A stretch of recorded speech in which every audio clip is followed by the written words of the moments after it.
बिस्मिल्लाहिर्रहमानिर्रहीम। अस्सलाम वालेकुम नाज़रीन, आप देख रहे हैं प्रोग्राम द लास्ट आवर। मैं हूं यासिर रशीद और स्टूडियो मेरे साथ मौजूद हैं सीनियर तजियाकार राना मोहम्मद अजीम साहब। नाज़रीन, मुल्क की सियासत के ऊपर आज के दिन अगर नज़र दौड़ाई जाए तो बड़ा हलचल वाला दिन दिखाई देता है कि आज मेल मुलाकातें बहुत हुई। कानूनी मंजरनामे को अगर देखा जाए तो आज फिर भी बड़ा दिन है, क्योंकि उस पर भी बेशुमार जो हैं वो चहमगोइयाँ चल रही हैं, एक दूसरे को खतूत लिखे जा रहे हैं और जुडिशल कमीशन का इजलास जो है उसे मुलतवी करने की बातें हो रही हैं। और अगर कानूनी मंजरनामे में केसेस पर देखा जाए तो आज वो तवील दौरानिये पर मुहित केसेस जो हैं उनके हवाले से भी अहम खबर मंजर आम पे आई है। और आज जो है army chief general Asim Munir साहब उनकी ज़ेर सदारत 84वें फॉर्मेशन कमांडर्स कॉन्फ्रेंस हुई और पाक फौज ने प्रोपेगेंडा करने वालों के खिलाफ सख्त कानून साजी का मुतालबा भी कर दिया। आज के दिन जो है फैसल वावडा साहब जो पहले उन्होंने बिलावल भुट्टो से मुलाकात की थी, बिलावल भुट्टो बाद में गए, मौलाना फजलुर रहमान साहब से मुलाकात की। आज फैसल वावडा साहब ने जाके मुलाकात मौलाना फजलुर रहमान साहब से की। फैसल वावडा साहब बाहर निकले, उन्होंने मीडिया से गुफ्तगू की, फिर बाद में मुलाकात करने के लिए राना सनाउल्लाह साहब पहुंच गए। राना सनाउल्लाह साहब इधर मुलाकात कर रहे थे तो उधर आसिफ अली जरदारी साहब से मुलाकात करने नायब वज़ीर आज़म इसहाक डार साहब पहुंच गए। पाकिस्तान के अंदर हुकूमत के हवाले से, तब्दीली के हवाले से, किसी बड़े कैनवस के ऊपर कोई मंजरनामा अखज़ करने के हवाले से बड़ी बातें चल रही हैं। सुप्रीम कोर्ट के अगर मामूलात को देखा जाए तो सुप्रीम कोर्ट में आज जस्टिस मंसूर अली शाह साहब ने, जो सीनियर प्यूनी जज हैं, उन्होंने चीफ जस्टिस याई आफरीदी साहब को एक ख़त लिखा है और ये कहा कि 26वीं आईनी तरमीम के लिए जो दरखास्तें सुप्रीम कोर्ट के अंदर दायर हुई थी, मैंने और मुनीब अख्तर साहब ने बतौर जजेस कमेटी उसका फैसला दिया था कि इसके ऊपर केसेस सुनने चाहिए और इसे समाअत के लिए मुकर्रर करने का फैसला किया था। तो उन्होंने कहा कि जुडिशल कमीशन जो है इसकी तश्कील 9 जो है ये 26वीं आईनी तरमीम के बाद हुई। तो मेरे ख्याल के अंदर अगर आप उन केसेस को पहले सुन लें तो तवील मुद्दती जुडिशल कमीशन की साख्त के सही होने या ना होने के हवाले से फैसला हो जाएगा। फिर जो प्रोसीजर आपने चलाना है वो आगे चला लीजिए। और 9 मई के जो केसेस हैं GHQ पे हमलावर होने के केसेस, उसमें जो है वो आज अडियाला जेल के अंदर समाअत हुई। शेख रशीद साहब उस समाअत के अंदर मौजूद थे, बानी PTI मौजूद थे, शाह महमूद कुरैशी मौजूद थे, दीगर रहनुमा वहाँ पर मौजूद थे। और उस समाअत में तकरीबन 100 मुल्ज़िमान के ऊपर आज बाकायदा तौर पे फ़र्द जुर्म आयद कर दी गई। बानी PTI और दीगर अफराद ने उस फ़र्द जुर्म की सेहत से इनकार किया। उमर अयूब साहब अडियाला जेल से बाहर निकले, गिरफ्तार कर लिए गए, अडियाला चौकी में बिठाया गया। उनके वकला कहते हैं हमें नहीं मालूम कि क्यों गिरफ्तार किया गया है। कल इंसदाद दहशतगर्दी अदालत में इस केस से बरियत के हवाले से उनकी दरख्वास्त जो थी वो खारिज कर दी गई थी। राजा बशारत साहब भी गिरफ्तार हैं, जो साबिक सूबाई वज़ीर कानून है। तो ये गिरफ्तारियाँ, ये मुलाकातें, ये हलचल किसी बड़ी तब्दीली का पेशखैमा साबित हो सकती हैं। इसी बात का आगाज़ करेंगे, राना साहब की तरफ बढ़ते हैं। राना साहब, सबसे उन मेल मुलाकातों के बारे में तज़किरा करते हैं कि फैसल वावडा साहब मुल्की हालात के बारे में पहले जाके बिलावल भुट्टो साहब से मिलते हैं, मुल्की हालात के बारे में बिलावल भुट्टो मौलाना से मिलते हैं, फिर फैसल वावडा साहब फिर मुल्की हालात पे मिलते हैं, उसी मुल्की हालात पे राना सनाउल्लाह साहब भी जाके मिल लेते हैं। तो ये मेल मुलाकातों में इतनी तेज़ी, वो भी एक ही दिन क्यों? बिस्मिल्लाहिर्रहमानिर्रहीम, अस्सलातु वस्सलामु अलैका या सय्यदी या रसूलल्लाह, अस्सलातु वस्सलामु अलैका या सय्यदी या हबीबल्लाह। ताजदार ख़त्मे नबूवत जिंदाबाद जिंदाबाद। बात यह है कि यासिर साहब, जब मुलाकातें होती हैं ना, और जब मुलाकातों में तेज़ी होती है, और फिर जब मुलाकातों में तेज़ी होती है और फिर उन मुलाकातों में शामिल लोग वो होते हैं जिनके मुतल्लिक़ सबको अंदाज़ा होता है कि कुछ होने वाला है, तो फिर कुछ वाकई कुछ होने वाला होता है। क्या आज से पहले 26वीं आईनी तरमीम के पूरे मरहले में आपने फैसल वाडा साहब को किसी से मिलते देखा? नहीं। किसी सियासी मीटिंग में देखा? किसी सियासी कट में देखा? तो आपको जवाब यही आप देंगे कि नहीं देखा। इसी तरह हुकूमत के बनने उतरने इन मामलात में क्या आपने उनको देखा? जवाब आएगा नहीं देखा। फिर 4 से 5 दिन में मुसलसल फैसल वाडा की हुकूमत पाकिस्तान यानी मुस्लिम लीग नून पर गोलाबाजी बारी, और यहां तक कि एक कल उन्होंने यहां तक भी कह दिया कि बिल्कुल मरियम ठीक कहती हैं कि कचरा साफ होना चाहिए, लेकिन पहले कचरा मुस्लिम लीग नून से साफ करें। हवाला दिया उन्होंने सुप्रीम कोर्ट पर हमले का, हवाला दिया उन्होंने नैब की कोर्ट पे हमले का, हवाला दिया उन्होंने सानिया मॉडल टोन का, किसी और चीज का नहीं दिया। अब सानिया मॉडल टाउन वजीर आला कौन है? शहबाज शरीफ। सानिया मॉडल टाउन वजीर कानून कौन थे? राणा साहब।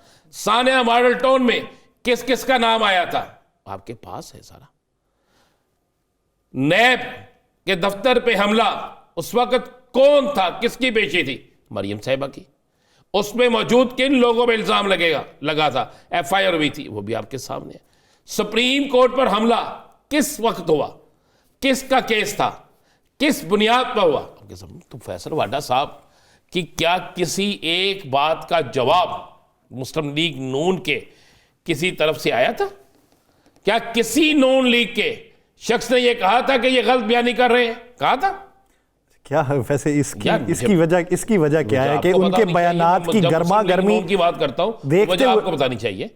जब मैं तर्जुमान हूं सर मुस्लिम लीग नून का। मैंने आपको कहा भी नहीं तर्जुमान। आप कह रहे हैं कि मुझे मैं क्या, आप आगाही रखते होंगे। आपने तर्जुमान का आगाही होती तो लगा लिया। सवाल मैं आपको तर्जुमान नहीं कह रहा, मैं कह रहा हूं कि आपको पता होना चाहिए। आप सारा दिन बाखबर है ना, मैं बेखबर हूं। ठीक, तो यासिर साहब उसका क्या किसी ने जवाब दिया?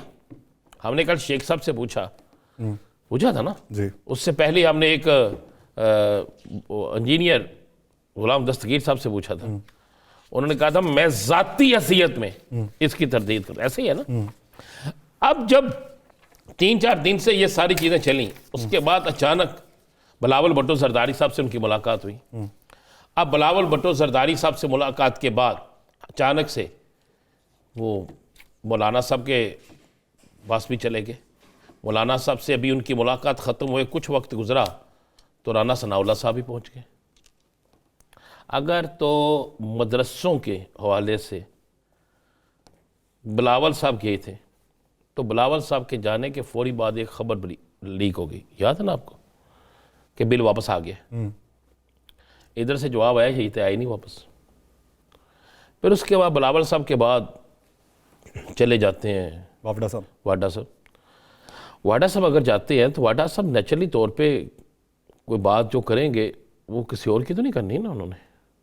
तो फिर राना सनाउल्लाह साहब का जाना इसका मतलब है कि हुकूमत को किसी तरफ से नज़र आया निया, हुकूमत को बिलावल साहब पे यकीन नहीं, वाडा साहब पे यकीन नहीं, और उन्होंने भेजा फिर राना सनाउल्लाह साहब को ज़रा तहकीकात करें या मालूम करें या मना के आए या हदशात को दूर करें। कोई चीज़ भी इसमें हो सकती है ना, या हदशात को दूर करें या तहकीक करें या मना के। अब आज के ही दिन तहरीके जमीयत उलमा इस्लाम के सॉरी जो है हाफिज साहब, वकील क्या नाम उनका, कामरान मुर्तज़ा साहब, एक सीनियर तरीन आदमी, आज उन्होंने कहा एक निजी टीवी चैनल के रिपोर्टर से बात करते हुए कि हमारे साथ लगता हाथ हो गया, 26वां तरमीम पर लगता है हमारे साथ हाथ हो गया। अच्छा, ये उनका ये कहना जो है ये भी बड़ी अहमियत रखता है, क्योंकि वो तमाम आइनी कानूनी मामलात में मौलाना साहब ने उनको दिया हुआ था ना फ्री हैंड, वही देख रहे थे, और हमारे भी कई प्रोग्रामों में ये सारा कुछ होता था।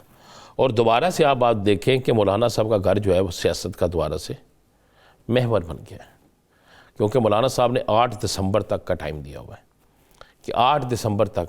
और आप आज ये भी गौर करें, खाली ये मुलाकातें गौर ना करें, आप गौर करें कि आज तहरीक इंसाफ ने भी एक 5 रुकनी कमेटी बना दी है, और उन किस कमेटी को कहा कि आपको मज़ाकरात का इख्तियार है, सियासी मज़ाकरात का भी, गैर सियासी मज़ाकरात का भी, दोनों तरफ से। तो इसलिए आज का दिन बड़ा अहमियत का दिन, और आज के दिन उसी कमेटी के सरबराह को गिरफ्तार भी कर लिया गया है।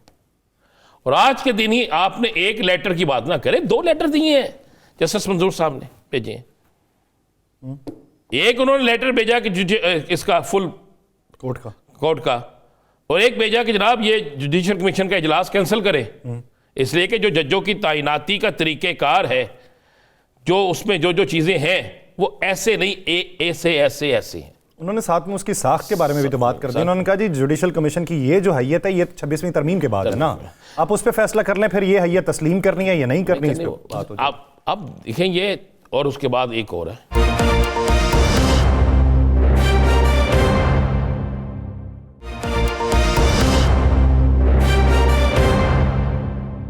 सोशल मीडिया के हवाले से भी दो चीज़ें बड़ी अहम है यासर साहब। इसलिए आज का दिन जो है ना, मुझे लगता है कहीं पे कुछ होने वाला है, कहीं पे कोई कुछ चलने वाला है।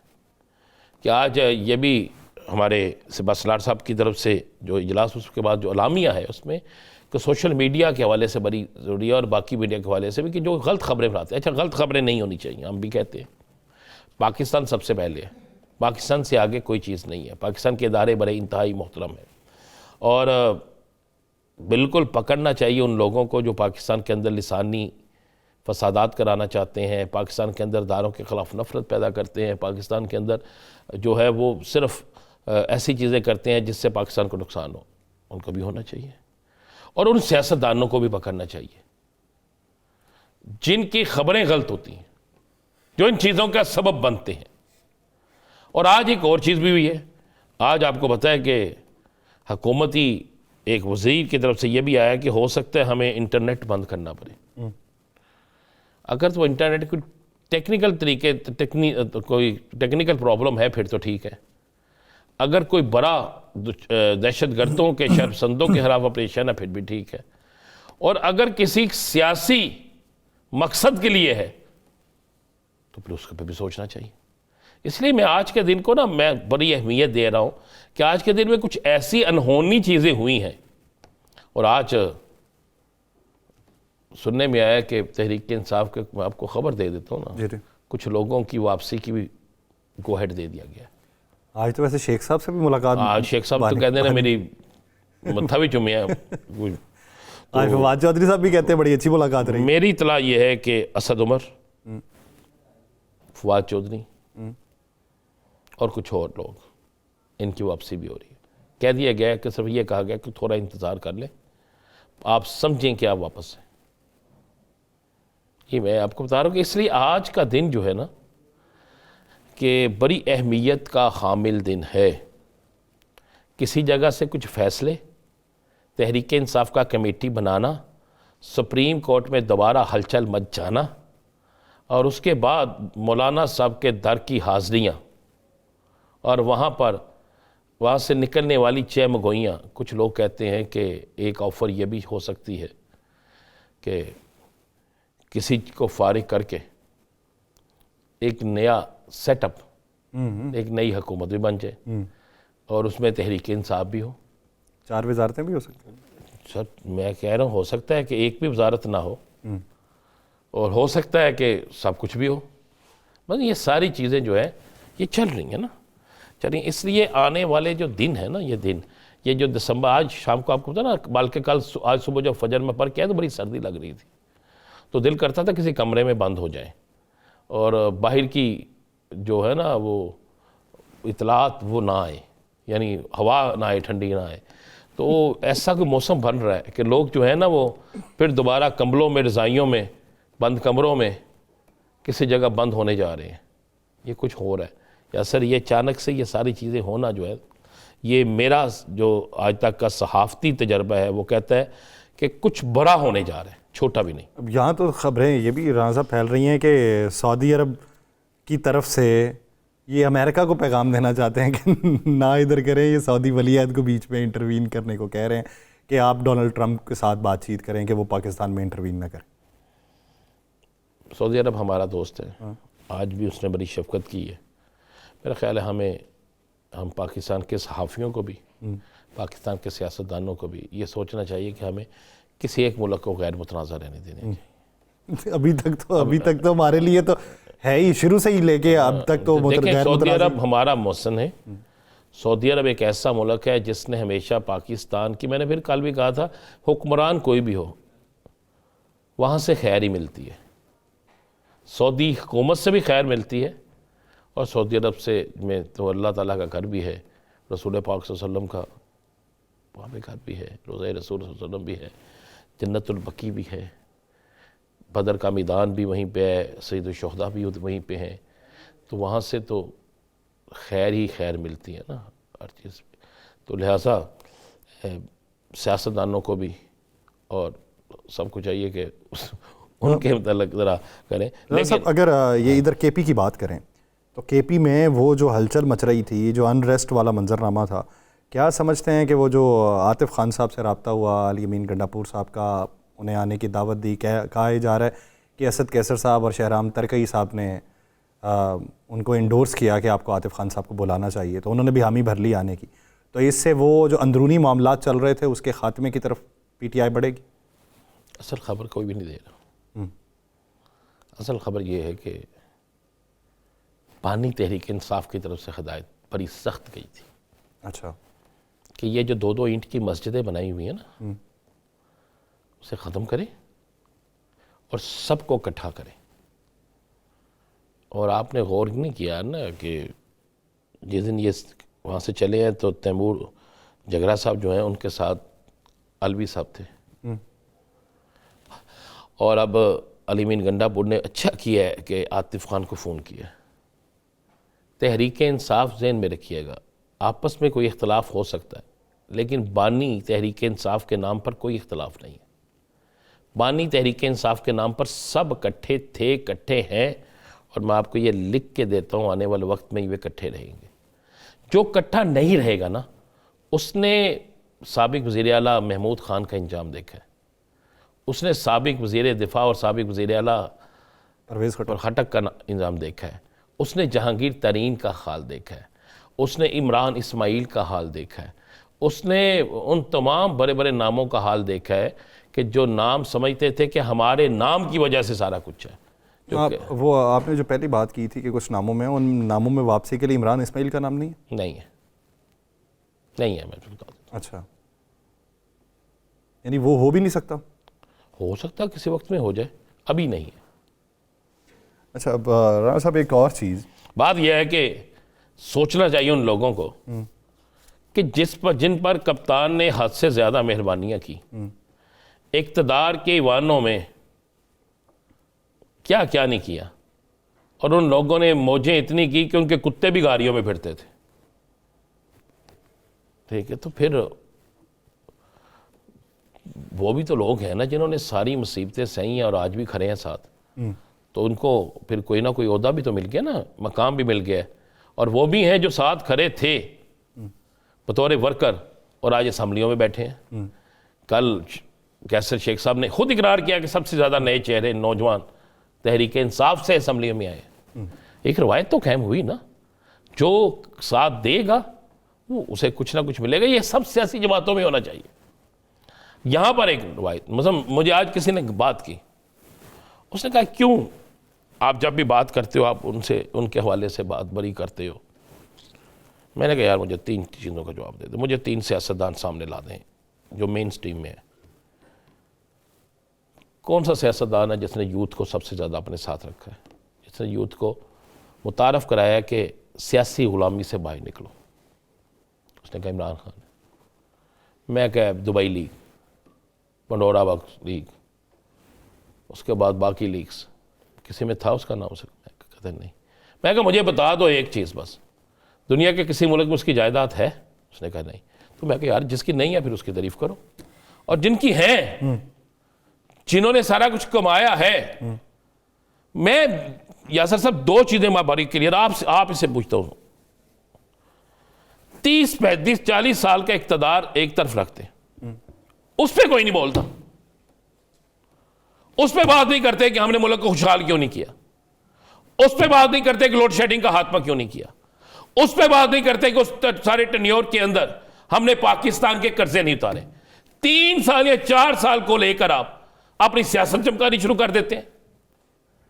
आपने कल, आपके लीडर कल इतनी तकरीर करके आए पंजाब यूनिवर्सिटी में, आज वहां पे मर्डर हो गया ना, सड़कें बंद पड़ी हैं, एहतजाज हो रहा है।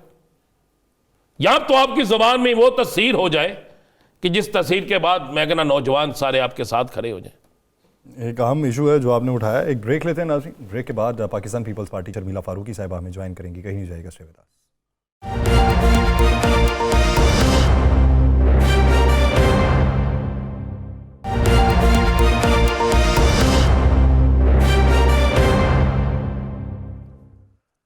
ब्रेक के बाद खुशामदीद नाज़रीन। मौजूदा सूरत हाल में आज की जो मेल मुलाकातें हैं किस समत का इशारा दे रही हैं? क्या ये सिर्फ मदारिस रजिस्ट्रेशन बिल के हवाले से ये सारी मेल मुलाकातें हैं। और अगर यही वजह है तो फिर फैसल वावडा साहब जो जाके मिले हैं, या राना सनाउल्लाह साहब जो जाके मिले हैं, या फिर इसहाक डार साहब की जो मुलाकात आसिफ अली जरदारी साहब से हुई है, क्या उसी का पेश खैमा है या फिर किसी और बड़ी समत की तरफ गामजन होने की ये तैयारी चल रही है? पाकिस्तान पीपल्स पार्टी इस ज़मन के अंदर हुकूमती इत्तेहादी होने के साथ साथ 26वीं आईनी तरमीम के हवाले से बड़ी कोशा रही, और उसने जो बीच में रुकावटें थीं उनको दूर करने में वफाकी हुकूमत को मदद फराहम की। लेकिन बाद में पाकिस्तान पीपल्स पार्टी को भी तहफ़्फ़ुज़ात रहे, बाद में जमीयत उलमा इस्लाम फे को भी तहफ़्फ़ुज़ात रहे। तो क्या कोई अब नया सेटअप तश्कील पा रहा है या सिर्फ ये हवा ही बना हुआ है? पाकिस्तान पीपल्स पार्टी की रहनुमा शर्मिला फारूकी साहिबा ने हमें ज्वाइन किया। शर्मिला साहिबा, बहुत शुक्रिया आपके वक्त का। शर्मिला फारूकी साहिबा, अगर मौजूदा सेटअप के अंदर देखा जाए तो ये जो मेल मुलाकातें पिछले 2-3 दिन से जारी हैं और आज जिसके अंदर इंतहाई तेज़ी देखने में आई है, यहाँ पर तो बाज़ ये भी सुनाई दे रही है कि वफाकी सतह पर कोई बड़ी तब्दीली भी हो सकती है, पाकिस्तान पीपल्स पार्टी किसी बड़े सेटअप में आ सकती है। तायीद करेंगी या तरदीद करेंगी? जी बहुत शुक्रिया।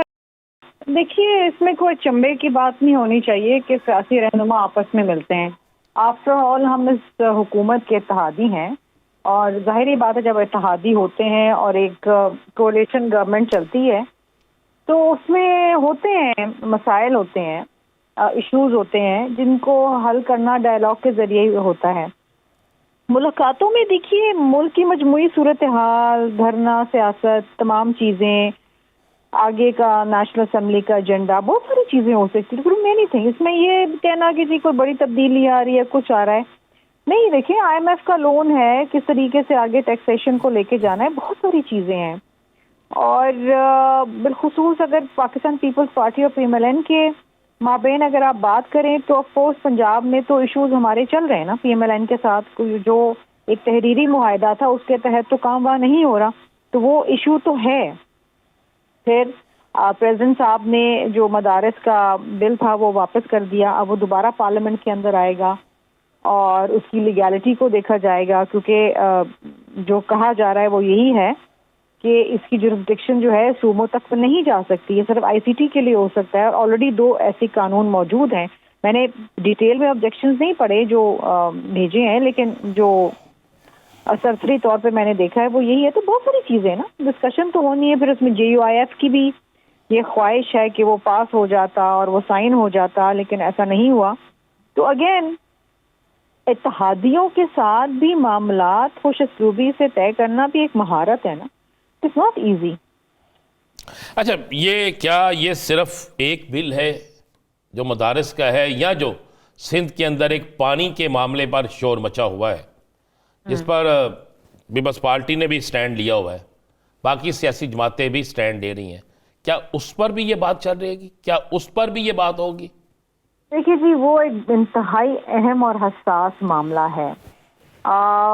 ग्रीन पाकिस्तान इनिशिएटिव के तहत अगर आप चोलिस्तान में बंजर ज़मीन को आप सरसब्ज करना चाहते हैं तो हरगिज़ ऐसा नहीं हो सकता कि आप बाकी जगहों को आप सुखा दें और वहाँ कहत साजी आ जाए और कोई और जगह आप आबाद करें। और बिलखुसूस जब कनाल बनाने की बात आती है और दरिया सिंध पे कहीं, तो ये again these matters should go to the Council of Common Interest, because इसमें सूबे इन्वॉल्व हो रहे हैं और सूबों की रजामंदी बहुत ज़रूरी है, जो कि नहीं हुई है।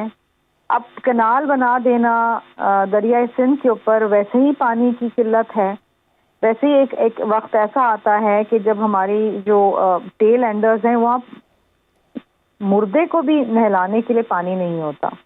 और हर साल हमारा यही तनाज़ा होता है बिलखुसूस पंजाब के साथ कि जी जितना पानी हमें मिलना चाहिए हमें नहीं मिल रहा। पानी की किल्लत, और अगेन पूरे पाकिस्तान में पानी की किल्लत है। We are a water starved country और ये इशू मज़ीद बढ़ता चला जाएगा और मज़ीद गंभीर होता जाएगा आने वाले सालों में। तो ऐसे हालात के अंदर ये फैसला कर लेना कि जी 6 कनाल बनेंगे और ये चीज़ें तो सूबों के साथ बैठ के इस पे डिबेट करके ग्राउंड रियलिटी देखें कि पानी की क्या है, फिर आप ये काम करें ना। इस तरह तो नहीं हो सकता। क्या वजह है शर्मिला फारूकी साहिबा, आप बेहतरीन इत्तेहादी जमात पाकिस्तान मुस्लिम लीग नून की, आपने उनके लिए वजारतें छोड़ दी, कैबिनेट में बैठने से इनकार कर दिया, आपने कहा कि हम आपको मुकम्मल सपोर्ट करेंगे, 26वीं आईनी तरमीम में भागदौड़ आप कर रहे थे। क्या वजह है कि उन्होंने गुफ्तो शुनीद करना आपसे मुनासिब ना समझा और उसी वफाकी हुकूमत की इत्तेहादी जमात MKM और सिंध में अगर देखा जाए तो जमात इस्लामी, वो लोग आप पे तनकीद कर रहे हैं कि आपकी मिली भगत है? नहीं जी, देखिए ये तो बहुत ही अजीब सी बात है। सिंध क्या हर सूबा हमारे लिए अहम है, सूबे के लोग हमारे लिए अहम हैं और बिलखुसूस ज़राअत का शोबा ना सिर्फ हमारे लिए बल्कि पूरे पाकिस्तान के लिए इंतहाई अहम है। सबसे बड़ा GDP को कंट्रीब्यूशन ही ज़राअत का शोबा देता है and we are an agrarian country. हम ये नहीं कर सकते कि जी जो मौजूदा फार्मर्स हैं, जो किसान है, छोटा किसान है या बड़ा किसान है, उसको आप पानी की किल्लत में ले जाएं ताकि एग्रीकल्चर ही ख़त्म हो जाए, या तो फिर आप कॉर्पोरेट फार्मिंग का आप नाम तो दे रहे हैं लेकिन उसके लिए पानी कहाँ है। लेकिन ये चीज़ें, ये पहले भी बात पार्लियामान के अंदर हुई, हमने उठाई है ये बात। SIFC के तहत जब ये ज़मीनें दी जा रही थी कॉर्पोरेट फार्मिंग के लिए, हमने कहा कि ठीक है, green initiative Pakistan is a good initiative, but where is the water. जो मौजूदा किसान है उनके पास पानी नहीं है तो बाकी पानी आप पैदा तो नहीं कर सकते ना। पानी जो है वो उसी को इस्तेमाल करना है और उसको इंटेलिजेंटली इस्तेमाल करना है। तो ये कोई मामूली बात नहीं, ये बहुत इशू, ये बहुत बड़ा मामला है और बहुत संजीदा मामला है। देखिए, पानी के ऊपर तो जंगें हो जाती हैं, तो ये मामले को कोई हल्का ना समझे। अच्छा शर्मिला साहब, बिल्कुल इस मामले को हल्का नहीं समझना चाहिए। हम यही जानना चाहते हैं कि ये जो मुलाकातें हो रही हैं और ये ईवान सदर में भी आज नायब वज़ीर आज़म और सदर साहब की मुलाकात हुई है, बिलावल साहब भी एक्टिव हैं, इस्लामाबाद में हैं, सारा कुछ कर रहे हैं, तो क्या बिलावल साहब इस पर भी वज़ीर आज़म साहब से मिलेंगे, इस पर भी मिलकर कोई हल निकालेंगे या इस पर असम्बली के अंदर बात की जाएगी? देखिए जी, I am sure maybe discussion में आया हो, मे बी डिस्कशन में ना आया हो, आई डोंट नो, मैं तो नहीं कह सकती, लेकिन पार्लियामान के अंदर तो ये जरूर हम इस बात को उठाएंगे। पार्लियामान में क्या इससे पहले ये बात उठी नहीं और क्या इस समरी के ऊपर सदर के दस्तखत नहीं थे? ये सिर्फ पार्लियामान की मंजूरी से ये अमल हुआ है? देखिए जी, आई थिंक इसके ऊपर हमें मजीद डिबेट करने की ज़रूरत है, इसके ऊपर मजीद हमें डिलिब्रेशंस करने की ज़रूरत है, इसके ऊपर मजीद इनपुट लेने की ज़रूरत है। ये बहुत हसास मामला है, इसको बिल्कुल भी हम जिस तरह ये चल रहा है इस तरह तो बिल्कुल नहीं चल सकता। सिंध तो पूरा का पूरा सरापा एहतजाज है। CM साहब ने तो अपनी जो तहफ़्फ़ुज़ात हैं वो इन राइटिंग भी वो भिजवा चुके हैं and I think the prime minister should be taking notice of this issue, because ये अगेन कोई एक सूबा अगर तकलीफ में है तो पूरा पाकिस्तान तकलीफ में आ जाएगा। ये इस पे तो मैं कोई ऐसा रिमार्क नहीं देना चाहती इससे मजीद मामलात कशीदगी की तरफ जाएं, लेकिन इसके ऊपर बैठ के डेफिनेटली, क्योंकि देखें पार्लियामेंट का सेशन अभी आने वाला है अगले हफ्ते, तो इसके ऊपर डेफिनेटली एटलीस्ट पीपल्स पार्टी ने तो ज़रूर एहतजाज करना है। अच्छा शर्मिला साहब, ये भी तो बता दीजिएगा कि फैसल वाडा साहब की बढ़िया है मुलाकात हुई है एक बिलावल साहब से, उसके बाद वो मौलाना फजलुर रहमान साहब से मिले। इससे पहले फैसल वाडा साहब से जरदारी साहब से एक दफ़ा मिले थे गालबन, और इतने एक्टिव नहीं हुए थे। और अब फैसल वाडा साहब ने यह भी कहना शुरू कर दिया है कि मुस्लिम लीग नून पर खुल के तनकीद भी करना शुरू कर दिया कि ये कोई डिलीवर नहीं कर सके। तो फैसल वाडा साहब की बिलावल साहब से मुलाकात सियासी थी, ज़ाती? और क्या फैसल वाडा साहब मौलाना साहब के पास बिलावल साहब का कोई पैगाम लेके गए थे या कुछ और? देखिए जी, मैं फैसल वाडा की तो तर्जुमान नहीं हूँ, तो मुझे नहीं पता, आप उन्हीं से पूछ लें कि वो क्या करने गए थे, सियासी थी या अवधी। लेकिन again he is a senator, वो मिल सकते हैं प्रेसिडेंट से, वो मिल सकते हैं चेयरमैन पीपल्स पार्टी से मिल सकते हैं, और उन्होंने अच्छे अल्फाज कहे चेयरमैन साहब के लिए, जो कि सही है कि he is a very unblemished politician, young politician. अच्छी बात है कि सियासत में मुलाकातें होती रहती हैं और होनी चाहिए। चेयरमैन साहब तो इस्लामाबाद में बैठे हैं, बहुत से लोगों से मिल रहे हैं, उनमें one of them was Faisal Vawda too. नहीं, फैसल वाडा को वोट भी तो पीपल्स पार्टी ने दिए थे ना, तो इसलिए हम इस हवाले से MQM ने भी दिए थे वोट, पीपल्स पार्टी ने भी दिए थे, MQM ने भी वोट दिए थे। MQM के ज्यादा वोट थे, MQM ने तो अपना एक सेनेटर छोड़ दिया उनको वोट देने के लिए। बहुत शुक्रिया शर्मिला फारूकी साहिबा इस हवाले से अपना वाली। नाज़रीन, दीगर इश्यूज़ पे बात करेंगे एक शॉर्ट ब्रेक के बाद, कहीं नहीं जाएगा, स्टे विद अस।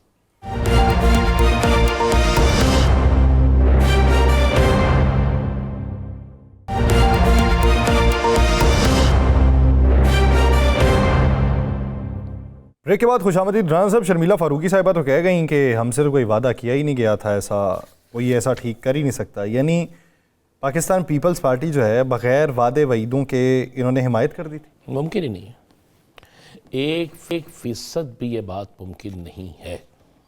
ये कैसे हो सकता है? आप कहते हैं एक तरफ के charter of economy, charter of democracy, ये सारी चीज़ों की आप बात करते हैं। जब आप इकॉनमी की बात करते हैं तो फिर आप क्यों नहीं करते? क्या मुझे एक बात बताएं, क्या असम्बली के होने वाले सारे सेशन जितने हुए हैं उन सेशंस के अंदर जब IMF से कर्ज लेने की बात होती थी, क्या पीपल्स पार्टी ने मुखालफत की? जो टैक्स लगे, क्या पीपल्स पार्टी ने मुखालफत की? खामोशी इख्तियार की है, साथ दिया। बल्कि फिर आप किस तरह कह सकते हैं कि आप उन तमाम चीज़ों का आपको इल्म नहीं था? आपको इस चीज़ का इल्म है कि पंजाब के अंदर जो आपका मुआहिदा हुआ है उस पर अमल दरामद नहीं हुआ। तो जो आवाम से मुआहिदा आपने किया है, जो आवाम को आपने तसल्ली दी है, जो आवाम को आपने दिलासा दिया हुआ है कि महंगाई कम करेंगे, हर चीज़ कम करेंगे, उस पर नहीं पता होगा आपको। ये बात जब मैं कल कहता था कि जनाब आप कहते थे स्टॉक एक्सचेंज ऊपर चले गई, तो ऊपर चले गई ना, अवाम भी ऊपर चले गई, ऊपर ही, जहां से वापसी नहीं है। अवाम भी भूख से ऊपर चलेगी, अवाम भी मुफलिसी ऊपर चलेगी, बेरोजगारी से ऊपर चलेगी। आज शर्मिला फारूकी साहब ने कहा अवाम को नौकरी नहीं मिली, यही कहे। अवाम महंगी चीज़ें खरीद रही हैं, यही कहे ना। अवाम जो है वो डॉक्टर पाकिस्तान से बाहर जा रहे हैं, जिसके पास वसाइल है वो अपना सब कुछ बेच के बाहर जा रहा है। ये बात एक सहाफ़ी कह दे तो पी का एक्ट ना आ जाए, उसे प्रोपेगेंडे का नाम दे दिया जाएगा। तो ये तो पीपल्स पार्टी ने कहा है, पीपल्स पार्टी के अहम तरीन रहनुमा ने कहा है। तो ये किस तरह हो सकता है? अवाम से किए वादे आप पूरे ना करें, अवाम से किए हुए वादे पे आप अमल ना करें। मुझे समझ नहीं आती रोजाना मैं जब सुनता हूँ ना कि जनाब सिंगल डिजिटल, क्या सिंगल डिजिटल पे मरियम औरंगजेब साहिबा ने कहा, उन्होंने कहा जी कि क्या आ गया सिंगल डिजिटल में? मुझे बताए ना क्या आ गया, बता दें, आप बता देना मुझे। आप भी इसी मुआशरे में रहते हैं ना, आप कोई कुस्तन दुनिया से तो आए नहीं। बताए ना सिंगल डिजिटल पे आ क्या गया है, क्या चीज सस्ती हो गई है? मुझे एक चीज सस्ती बता दें कि सिंगल डिजिटल पे महंगाई आने से वो चीज सस्ती हो गई है। हाँ, ये मौज मैंने पढ़ रहा था कि कोई शायद कहते जराए से कह दे, मैंने कहा यार कंफर्म कर दो, कहता कंफर्म हो जाएगा कि महंगाई के आलम में अरकान असम्बली की तनख्वाहें बनने लगी हैं, बनने लगी है ना। तो उनके घर में पंजाब में भी पंजाब की मैं बात कर रहा हूँ, उनकी बढ़ सकती है महंगाई के तनासब से, तो हमारी यानी आम पाकिस्तानी की, आम आदमी की कभी सोचा है इन्होंने? वो जितनी बढ़ाई तो उससे ज़्यादा टैक्सों में काट ली, ऐसा ही हुआ है ना। अब कहते हैं जी हम बहुत रिलीफ दे रहे हैं, पेट्रोल सस्ता हुआ कि महंगा हुआ है? महंगा हुआ 3 रुपये। अल्लाह भला करे, शुक्र है आपके मुंह से भी ये बात निकल आई। नहीं तो मैं क्या कहता, सस्ता हुआ? नहीं, आप कहते हैं स्टॉक एक्सचेंज 3 दिन से आपके सेन से नीचे नहीं उतर रही थी। मैं तो परेशान था कि पता नहीं कितने शेयर आपने ले लिए हैं। दे सकते हैं आप वैसे। तो बात यह है कि यासर साहब, अवाम से किया हुआ कौन सा वादा ऐसा है जो अभी तक आज के दिन तक पूरा हुआ है? कोई एक वादा मुझे बता दें।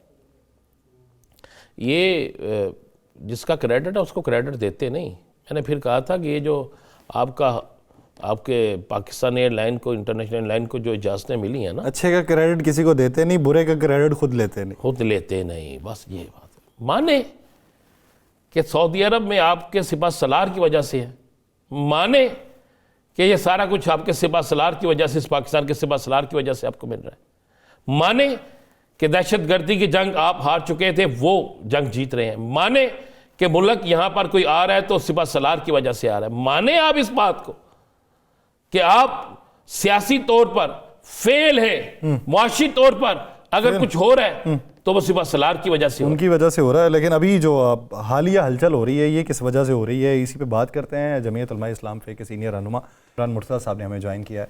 कामरान मुर्तज़ा साहब, बहुत शुक्रिया आपके वक्त का। कामरान मुर्तज़ा साहब, हम तो इधर बैठे बातचीत कर रहे हैं, अंदाजे लगा रहे हैं कि हुक्म का इक्का वो सुनने में आया था कि बानी पाकिस्तान तहरीक इंसाफ के पास ना एक लास्ट कार्ड मौजूद है। हमें ये लगता है कि अभी छोटे छोटे कार्ड मौलाना के पास मौजूद हैं। ये रोज़ाना की बुनियाद पे मौलाना के पास जो मेल मुलाकातों के लिए आ रहे हैं, इसके पीछे की वजह क्या है? क्या कोई नया सेटअप आ रहा है? ऐसे ही मौलाना की इज्जत करते हैं, एहतराम करते हैं सारे, और ऐसे ही कोई गपशप करने आ जाता है, कोई चाय पीने आ जाता है, कभी हम चाय पीने चले जाते हैं। नहीं, एक ही दिन में सर ये मेल मुलाकातें हो रही हो तो वो गपशप जरा जरा थोड़ी सी आपको हैरत ज़दा कर देती है। ये उसमें इत्तेफाक है कि वो सारे जो है एक दिन में हो गए, वरना तो